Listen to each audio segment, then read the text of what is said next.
Released by Square Enix in 2006 on the PlayStation 2, director Hiroyuki Ito, who also directed Final Fantasy VI and IX, with first-time director Hiroshi Minagawa, who helped with the Final Fantasy Tactics and Vagrant story games, cooperate to create another installment in the Ivalice universe, after the original director had to step down during the project due to an illness. Set in the same universe but not world as Final Fantasy Tactics trilogy and Vagrant story, it is also built using the same engine as the MMO Final Fantasy XI, though adjusted for a single-player experience. It features a 2-scale open world with immediate freedom to nearly everywhere, making it the largest and most non-linear adventure in the main series to date, with enriching features like dynamic weather and monster spawn cycles. For characters, per Ito's style, it features a group of 6 individuals with their own stories and no actual main protagonist, though it is often told from the perspective of Vaan more often than not. Each character levels up traditionally and is customized by the player using a licensed board system, which is a non-linear version of 10's sphere grid system. Mechanically, it is the only main installment with seamless transition from encounter to combat, so everything is real-time. As such, the player therefore only actually controls one character at a time, though they can transition who they play as in the team and leave everyone else to the customizable AI programming system called the Gambit system. The story only gets larger from here, so let's cut it down to size with the RECAPitation.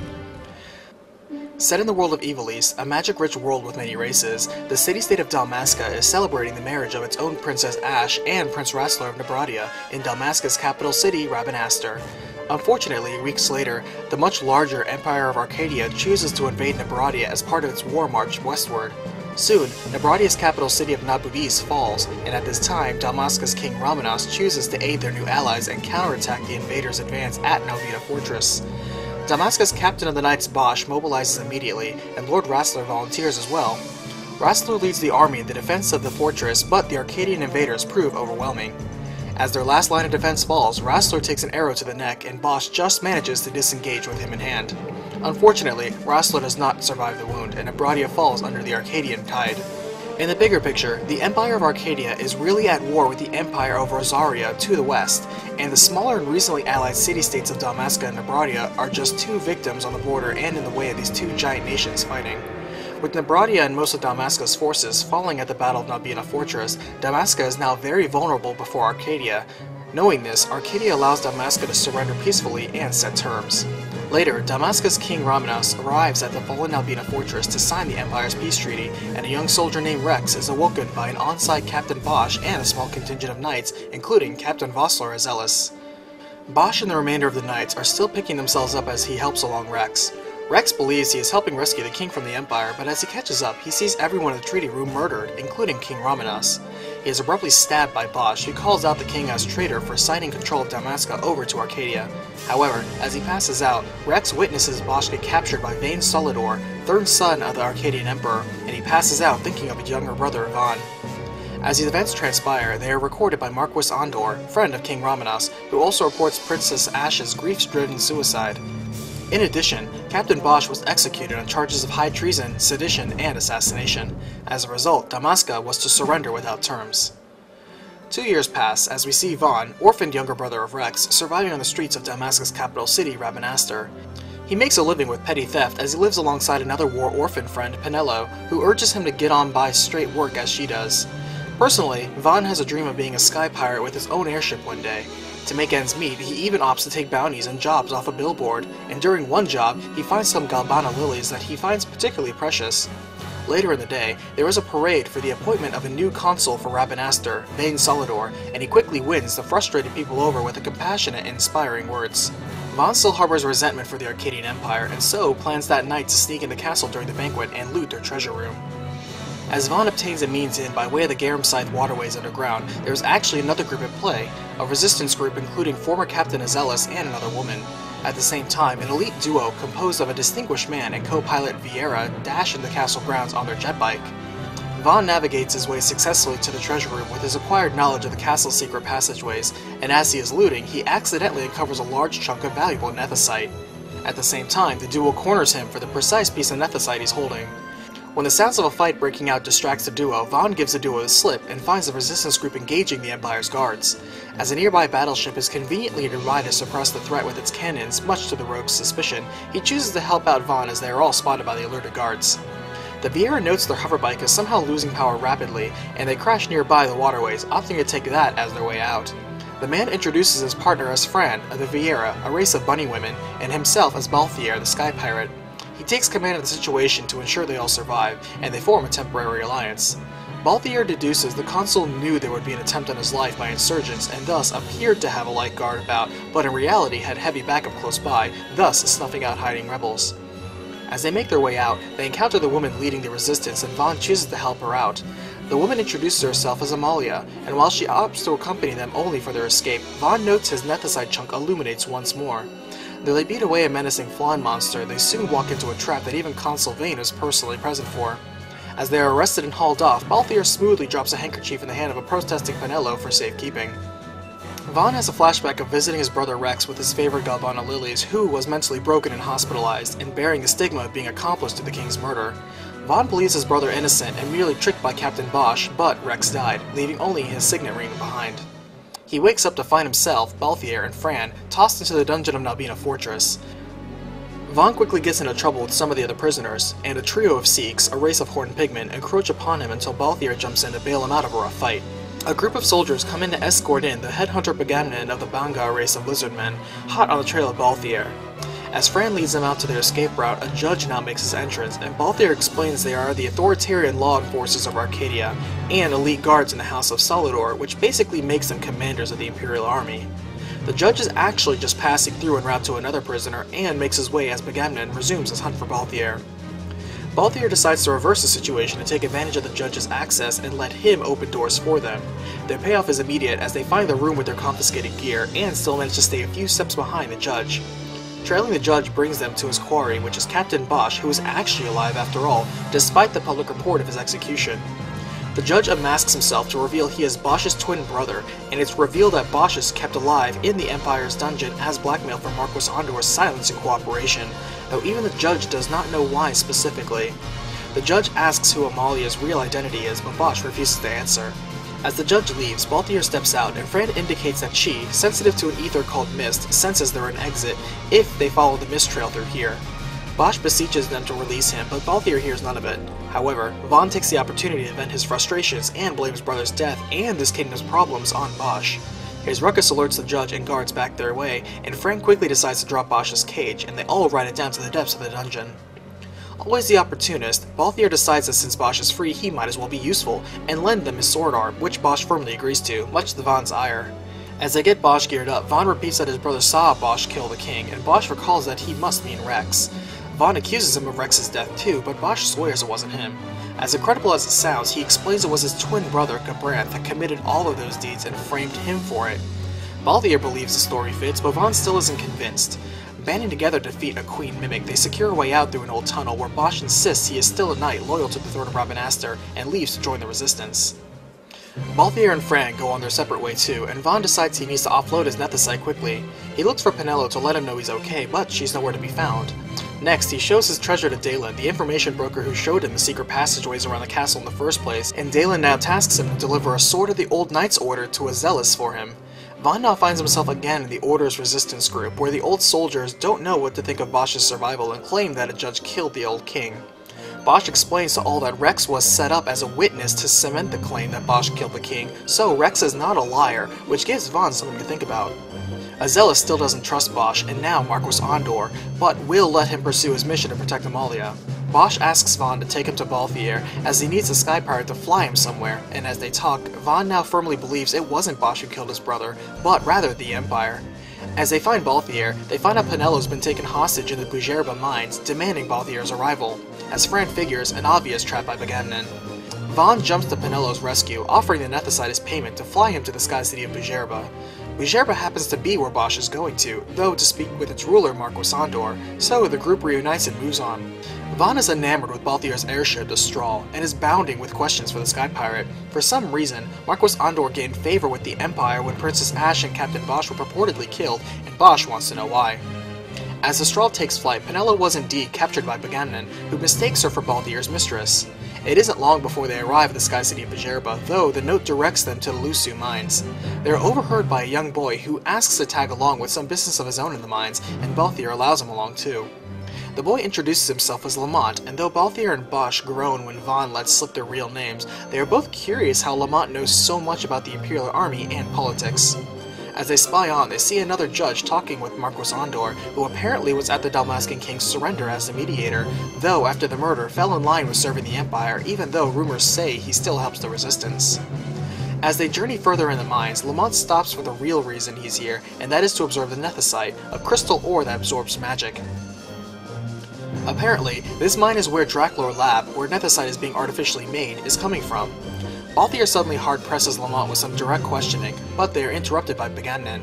Lamont makes a run for it, and the group soon behind, leaving the headhunters in their dust. Tailing Lamont, he returns to the judge they saw earlier, Judge Geese, and a real identity as the young Lord Larsa comes out.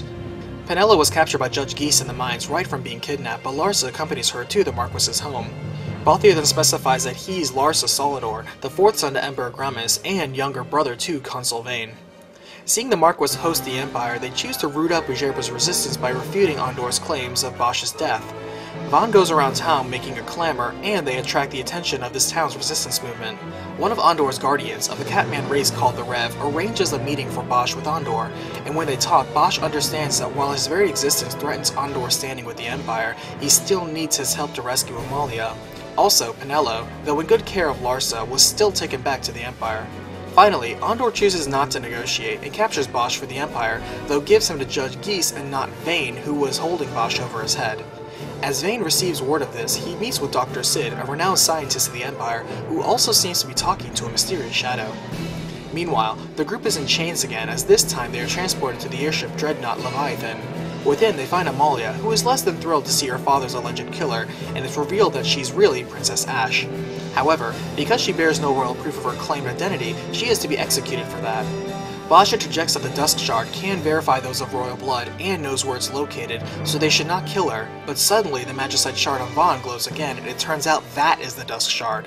Unfortunately, he is forced to hand it over to Judge Geese, even though he himself does not know what it is. They defeat their guard escort, with one of them being Captain Azelis in disguise, who is never far from Ash, and he requests their help to free the princess. As they all escape, they run into Larsa, who returns Penelo back to Vaughn, and says he'll help them, if only to find out how far this no-good plot unravels, for the sake of both of their countries. He hands Penelo a piece of Nethicite and takes Captain Azelis with him to secure an escape route for them. In the hangar, however, Judge Geese stands ready and blasts them all with magic, though Larsa's Nethicite does indeed absorb the full effect. They fight and beat the judge, and secure a skiff to flee the Leviathan, returning to Bujerba. They talk heatedly with Andor, who realizes Vane was playing them against each other this whole time since the assassination, but cannot aid Ash, as even if they beat Vane, she won't be placed as heir without proper proof of sovereignty.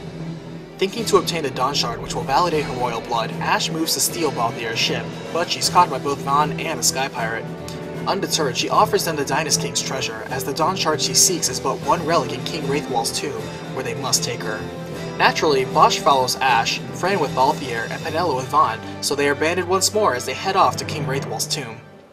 Meanwhile, in the city of Arcades, the capital of Arcadia, Judge Gabranth reports to the Emperor himself on Dr. Sid and his activities with Vane, whom is also tied to the fall of Nabudis, though there is still the issue of Judge Zek that went missing there. This all matters as the Emperor is deathly ill and a successor must be chosen soon. The Senate of Arcadia actually fears Vane, and the Emperor himself is actually leaning more towards Larsa as the next Emperor. Though, to ensure Larsa's safety, he asks Gabranth to keep Larsa safe, especially from his older brother Vane, whom Gabranth is now serving and whom Larsa innocently idolizes. Back with the group, they fly to the edge of the Yacht, a land thick with mist that prevents airships from flying within, and thus make their way to the tomb on foot across the Ogir-Yenza sand sea, quite literally a flowing sea of sand. As they cross westward across the abandoned oil rigs that bridge the Sand Sea, which are a part of the Rosarian Empire, they are met by Vossler as he chases them down. However, this Sand Sea territory here has long been claimed by the Uruten-Yenza, a goblin-like tribe of desert-faring raiders. Crossing that and the desert beyond, they find the tomb as well as defeat their guardian to gain entry. Ash explains King Wraithwall handed down 3 relics to his straight descendants, the Midlight Shard to House Nabradia, the Dusk Shard to her own ancestors in Dalmasca, and the Dawn Shard, hidden here in his tomb for any of royal blood. As they survive the beasts and traps within, they note the mist is so thick in here that it's even visible to the eye. While it inherently garners stronger, more dangerous monsters, it also supercharges their own magics. They encounter a unique being, the Esper Bellius, who once was a thrall to King Wraithwall and bound in servitude to those who could defeat it. Doing so, they gain the actual treasure of the Dynast King, and beyond is the Dawn Shard. As she claims the Dawn Shard, Ash suddenly sees the ghost of Rassler, and somehow Vaughn does too. However, as soon as they leave, Judge Geese and the Leviathan are waiting outside for them. He demands a nethicite, but not the artificial one Larsa gave to Penelo, and they learn Vossler has sold them all out. In exchange for the Dawn Shard, Ashe will be permitted to reclaim the throne and the Kingdom of Damaska will be restored, though still under the Empire's rule. He holds her companions at sword point to hurry the decision, and Ashe submits. Judge Geese says this day-affected nethicite will be going to Dr. Sid, and he has it tested for authenticity immediately. The rapid release of mist during the testing drives Fran feral, and during the distraction they overwhelm the guards, though Vossler seeks to stand in their way. As they overpower him and make their escape, the Dawn Shard begins draining all of the power of the Leviathan, and then crushing the entire ship under its power. As the Dreadnought explodes, the manifested mist destroys the entire fleet at once, and the party only barely escapes. After things calm down, the Dawn Shard is seen still hovering in the middle of it, so they circle around and claim it. In the wake of the calamity, Marquis Ondor steps down from his position and begins work on unifying the scattered anti-imperial forces across the kingdom. In addition, the Rosaria Empire has noticed and begun stirring, which makes the Arcadian Senate nervous and eager to pin it all on Vayne for being reckless with the fleet.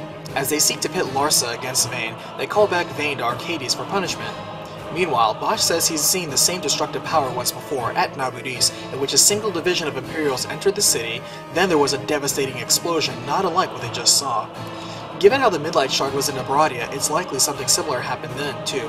Ashe decides to use the Dawn Shard to fight the Empire, but Vaughn points out she doesn't know how to properly use it, and Fran suggests consulting a race of people called the Gareth, who live by ancient customs and know much Magicite lore. Doing so, they learn they cannot wield the Nethicite partly because no one actually knows how to, including them, but mostly because the stone is devoid of power and needs to be recharged. They are soon met by Larsa, who urges her to take the stone and go to the Grand Kiltias, get ordained as queen, and stop Ondor and the anti-Empire resistance before Rosaria uses it as a pretext for war and Dalmasca becomes the site for yet another tragedy. After thinking about it, she agrees, and their next stop is Mount Baramises. At the same time, the remaining judges, Bergen, Zargaboth, and Drace, are divided on what party they are loyal to for the coming succession. As Bergen is loyal to Vayne, Drace supports Larsa, Zargaboth supports the Empire as a whole regardless of who's in charge, and Gabranth is loyal to the current Emperor, which puts him in Larsa's corner. Back with the group, their route through Golmore Jungle is barred as Fran is denied passage through the jungle. What this means is a detour through Fran's home village in the same wood. There, her older sister Yote says their younger sister Myrn has disappeared among soldiers in a nearby mine. Larsa knows nearby there are the Henne mines, so they move there where they find the dead bodies of Imperial soldiers and researchers from Dracolar Laboratory on their arrival. Myrn is spotted within, acting strange and erratic, and after they defeat a powerful dragon within the mines, they see Myrn with some sort of being possessing her. It leaves as soon as the artificial Nethicite shard breaks and she comes to her senses. Myrn explains she was captured by the soldiers when she got too curious following them into the mine, and was possessed as they poisoned her with Nethicite. Afterwards, Larsa thinks to take back the shard he gave Penelo. They return Myrn to the village, and gain an item that allows him past the wards in the jungle. Meanwhile, Vayne asserts that the Senate hates House Solidor in general, not just him, and they should silence the dissenters. As the group reaches the peak of Mount Baramises, they are about to ask the blessing of the Grand Kiltias on recognizing Ashe's right to rule, when they are suddenly interrupted by a suave man of the ruling House Margrace of the Rosarian Empire, Al Cid. The Grand Kiltias acknowledges Larsa and Al Cid's vision of a unified Evil East and joining of the two largest formerly rival empires. However, Al Cid reports that circumstances have just changed and Arcadia cannot wage peace because Emperor Gramus was just killed. Over in Arcadia, Vayne is present as he claims the head of the Senate committed a murder-suicide of the Emperor and conspired with many other senators who are all being arrested. As such, he lays claim to emergency autocracy of Arcadia, and once more the judges are split on this. Gabranth is silent on this, Drace outright accuses Vayne of fabricating all of this, Bergen sides with Vayne, and Zargaboth stands with Vayne only because Arcadia needs a leader on this eve to war. The situation escalates where Drace clashes with Bergen, though he overpowers her with noticeably inhuman strength. Zargaboth is now charged with retrieving Larsa, relieving Gabranth as Vayne knew Gabranth was just spying on him while he served the actual Emperor. He orders Gabranth to prove his loyalty by executing Drace, and he reluctantly does so. Back with the group, Ashe is still firm to fight for Dalmasca as queen, and is told in order to do so would require the other relic King Wraithwall left, the Sword of Kings, which can cut through Nethicite. As they leave a shocked Larsa in the care of Al Cid and the Grand Kiltias, their journey takes them next to the still shrine of Miriam. After meeting and defeating a fiery warden at the shrine, they then encounter the Esper of Water Mateus and defeat her to gain her servitude as a summon. As they make their way to the legendary blade, Ash claims the heavy sword of kings, and Vaughn suggests testing its effect on the defunct Dawn Shard. While she makes a last-second decision not to split the stone, Fran notes the stone seems more docile now. As they leave the shrine, they note another Imperial fleet, headed by Judge Zargabov, flies away from the direction of the smoking Mount Baramises peak. Their fears confirmed. When they arrive, they find the place in ruins, and Judge Berrigan there just having slain the Grand Kiltias. Behind him, they see Berrigan is also possessed by a phantasm through a piece of manufactured nethicite, like Murin was before. As they clash with the Judge, fervently loyal to Vayne and Solidor, they win, and the nethicite he implanted all along his body ruptures and breaks down. After the fight, Alcid limps in, explaining that all three judges came here to tear things up, and it was Gabrant that went off with Larza.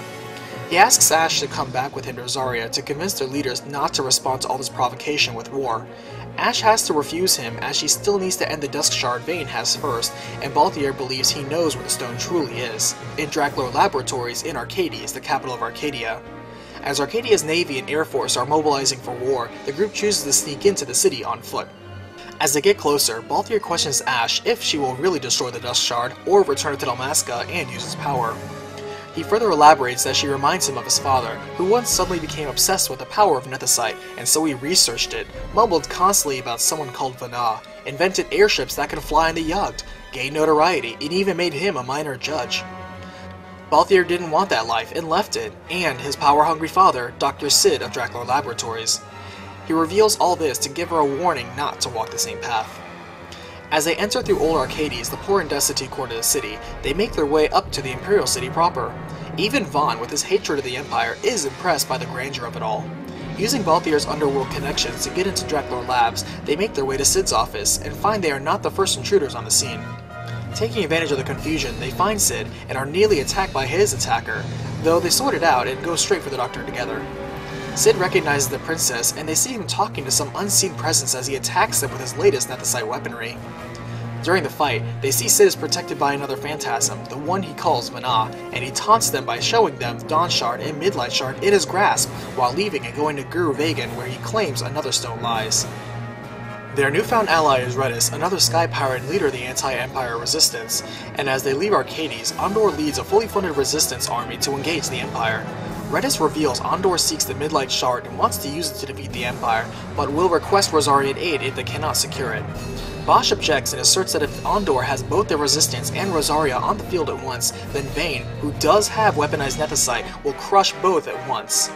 Balthier points out Cid has the weaponized stone, not Vayne, and if they stop Cid, they stop Vayne's decisive advantage.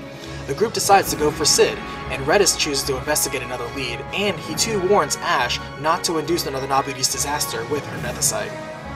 As they make it to the ancient city of Garavegan, Ash continues to see the ghost of Rossler, though Vaughn no longer can. As they descend the depths of the city, they find an impossibly colossal piece of nethicite, which even Ash finds himself wondering the amount of sheer power it contains. Beyond, they battle and capture the Esper Shemhazai, and Ash finds herself spirited away to speak with the Akuria, the most powerful beings that exist in Ivalice, and they direct her to the Suncrest, the mother of nethicite from which King Wraithwall's treasures are actually just small chips scraped from it. They entreat her to save Ivalice and grant her a new sword, the Treaty Blade, which ordains Ash as their new chosen one to destroy Vana, a rogue Akurian they want killed for disobeying their rules of selective enlightenment, as well as Arcadia, whom he patrons. Though she takes the sword, she is still unsure of committing to the task of revenge. The group wonders why Cid still isn't here yet, and Balthier realizes they've taken his bait. After all, Cid had no way into Garavegan like they did, and so he used them to obtain the Treaty Blade. At the same time, Cid indeed is still in Arcades with Vayne and Larza is still suing for peace. Vayne insists Ash will wage war herself, and they both ask Gabrant to seek out Ash and ascertain what her motives are. Vana makes its appearance to praise both Cid and Vayne, and in the meanwhile, the party thinks to ask Redis what his lead was as they search for the Suncrest. When they return, they wonder that if they find the Suncrest, whether they should break it and end the power of the nethicite, or cut a new shard for themselves to wield. Vaughn asks about a clue the Akuria said as to where the Suncrest is, and Redis recognizes it as the lead he was following, but it turns out to be beyond a Yugg. He tosses in a Skystone taken from Cid's lab that the Empire ship used to fly in Yuggs, and offers them to come along as they trek into the Suncrest. When questioned why, he answers it's because of the Nabudis tragedy, and so the group uses the new Sunstone in the Strahl to fly to the Pharos Lighthouse. As they move inward, Balthier forebodingly tells Vaughn that should something happen to him, Vaughn can have the straw, just in case Balthier should end up doing something dramatic. As they ascend the incredibly high tower, they defeat 3 guardian beasts within, and afterwards, fight and gain the servitude of the Esper Hashmal. As they pass all trials, they make their way to the legendary Suncrist, and the time has come for a decision. In one hand, she has the blade once used to carve power from the Suncrist, but she chooses to hold up her new treaty blade and approach the crystal. Judge Gabranth steps out and urges her to use the crystal for revenge, and confesses it was really him who posed as Bosch and killed King Romanus years ago. His approach is blocked by Redis, who reminds Gabranth that once Judge Magister Zect took the Midlight Shard in Nabudis and used it, accidentally destroying Nabradia's capital city. This was also an order of Cid to learn the power of Nethicite, and since then he, once Judge Zect himself, swore never to see Nethicite used that way again. Ashe chooses to let go of her past, Rossler, and mass murder for the sake of revenge, and cuts down the ghost of Rossler, who turns out was just a fabrication of the Acuria to string her along. She vows to break the Suncrist, and Bosch now faces down his brother, fighting and matching his strength. At this moment, Cid comes out and reminds Gabranth he was to observe the princess and not overstep these bounds, and thus dismisses him. Gabranth attempts to strike Cid, but Vanna's power flings him away effortlessly. Cid agrees with Ashe's move to ignore the Acurians, but urges her not to destroy the Suncrist in the name of human progress. Balthier stands forward to stop his father, but Cid even calls him out by his real name, Famran, to express his disappointment.